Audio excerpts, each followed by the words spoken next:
Hello বন্ধুরা, welcome to my channel. আমি রনিতা। বন্ধুরা, আমি আজকে তোমাদের সঙ্গে শেয়ার করব ঠাকুর শ্রী শ্রী রামকৃষ্ণ পরমহংসদেবের অমৃতবাণী। ঠাকুর বলছেন যে মানুষের কি সাধ্য অপরকে সংসার বন্ধন থেকে মুক্তি করে?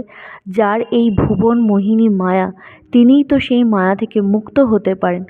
সচ্চিদানন্দ গুরু বই আর গতি নাই, যারা ঈশ্বর লাভ করে নাই, যারা তার আদেশ পায় নাই, যারা ঈশ্বরের শক্তিতে শক্তিমান হয় নাই, তাদের কি সাধ্য জীবের ভাব বন্ধন মোচন করে?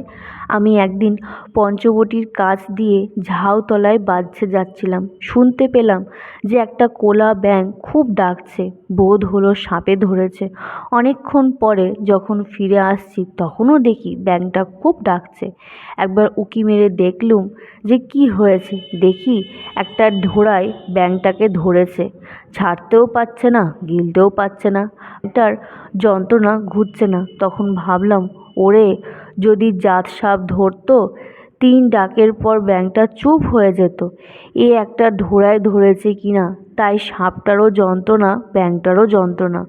যদি সদ্গুরু হয় তাহলে জীবের অহংকার 3 ডাকে ঘুরছে।